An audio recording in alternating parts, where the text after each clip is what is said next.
வணக்கம். என் பேர் முத்துவெங்கட்ராம். நான் கோயம்புத்தூர் தங்க நகை தயாரிப்பாளர் சங்க தலைவரா இருக்கிறேன் நானு. நம்முடைய பாரத பிரதமர் அவர்கள் வந்து 4 நாளுக்கு முன்னால ஆந்திரால வந்து ஒரு ஒரு கூட்டத்துல வந்து அவரு சொன்னாரு வந்து, அந்நிய செலாவணி வந்து கையிருப்பு குறைஞ்சுகிட்டே இருக்கு. நம்ம நெறையா க்ரூட் ஆயிலு, பெட்ரோலு, கேஸ் எல்லாம் வாங்க வேண்டியது இருக்கு. அதனால அந்த பணம் அதுக்கு தான் செலவாகுது. தங்கத்துக்கு வந்து நெறைய வந்து ஒரு வருஷத்துக்கு வந்து 700 டூ 800 டன் தங்கம் இறக்குமதி ஆகுறனால, மிகுதியான அந்நிய செலாவணி அதுல போய்க்கிட்டு இருக்கு. அதனால 1 வருஷத்துக்கு நீங்க யாருமே நகை வாங்காம இருங்க அப்படின்னு சொல்லிட்டு ஒரு அறிவுரை வழங்கியிருந்தாரு. அப்பவே நாங்க எல்லாருமே வந்து பாரத பிரதமர் அவர்களுக்கு கடிதம் மூலமாவும், எங்களுடைய இந்த ஊடகத்தின் மூலம் பல எங்களுடைய கருத்துக்களை எல்லாம் சொன்னோம். தயவு செஞ்சு இந்த நீங்க சொன்ன வார்த்தைய நீங்க வந்து திரும்ப பெற்றுக்கோங்க. ஏன்னா நாங்க வந்து 5,00,00,000 மக்கள் வந்து இந்த நாட்டுல வந்து இந்த தொழிலை நம்பி தான் வாழ்வாதாரமே இருக்கு. அப்ப யாரையும் வாங்க வேண்டாம் அப்படின்னு நீங்க சொல்லும் பொழுது, அதுல ஒரு பகுதியான மக்கள் வாங்கல அப்படின்னா, மிகப்பெரிய ஒரு பாதிப்புக்கு பின்னடைவு ஏற்படும். எங்களுடைய வளர்ச்சி பின்னடைவு ஏற்படும். இந்த தொழில நம்பி, நம்ம இந்த வியாபாரத்த நம்பி பல பேர் வந்து வங்கியில கடன் எல்லாம் வாங்கியிருக்கோம்.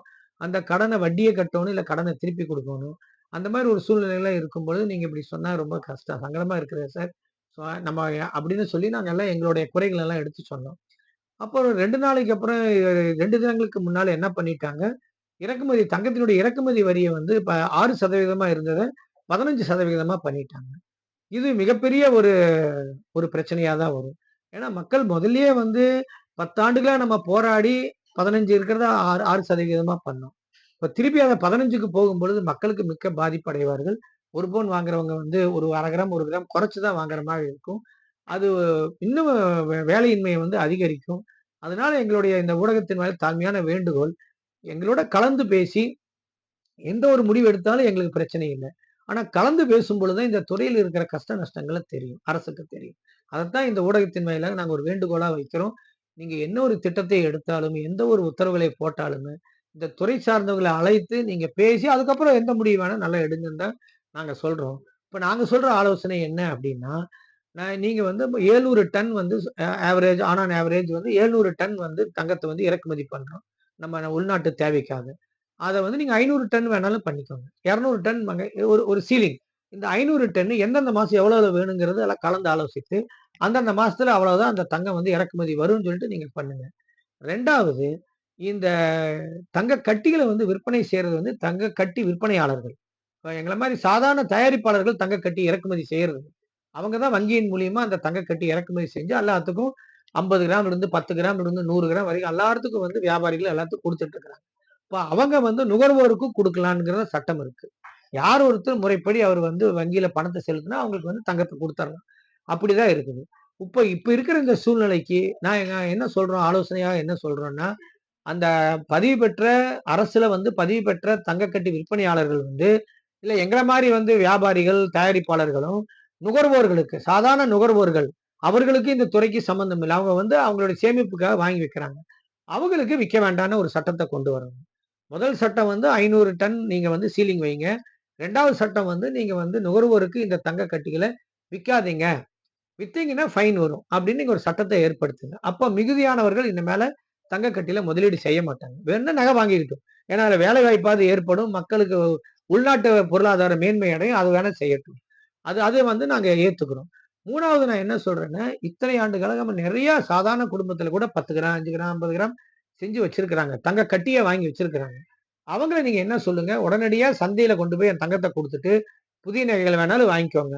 இல்லையா நீங்க பணமா வாங்கிக்கோங்க. யாராவது இந்த மேல வந்து பதிவு பெறாத அப்படின்னா, இந்த தொழில் சாராத நபர்கள் வேற வியாபாரமா இருக்கலாம். இல்ல வேலைக்கு போறவங்களா இருக்கலாம். அவங்க வந்து தங்க கட்டிகள வச்சிருந்தாங்கன்னா, அது அரசுடைமையாக்கப்படும்னு நீங்க ஒரு ஒரு சட்டத்த ஏற்படுத்துங்க. கண்டிப்பா அவங்கவங்க வச்சிருக்கிறவங்க குடுத்துட்டு புதிய நகைகள செஞ்சுக்குவாங்க. இல்லையா வந்து வித்துட்டு அவங்க போயிருவாங்க. அதனால ஒண்ணும் பிரச்சனை கிடையாது. இந்த மாரி செய்யும் பொழுது, இந்த தொழிலை நம்பி வாழக்கூடிய 5 கோடி குடும்பங்களினுடைய வாழ்வாதாரம் வந்து ஸ்திரத்தன்மையோட இருக்கும். அதுல எந்த ஒரு அச்சுறுத்தலும் இல்லாம இருக்கும். நம்ம பொதுவா எல்லாத்தையும் செஞ்சு, இப்படி செஞ்சிருங்க, அப்படி செஞ்சிருங்கன்னு ஏதாவது ஒண்ணு சொல்லிட்டீங்க அப்படின்னா, இத நம்பி வாழக்கூடிய அந்த 5,00,00,000 மக்களுக்கு வந்து என்ன செய்றதுங்கிறது ரொம்ப ஒரு கேள்விக்குறியா போயிரும். அதனால தான் ஊடகத்தின் வாயிலாக நம்ம அரசுக்கு வந்து சொல்றது 4வது ஒரு ஆலோசனை நாங்க சொல்றோம்.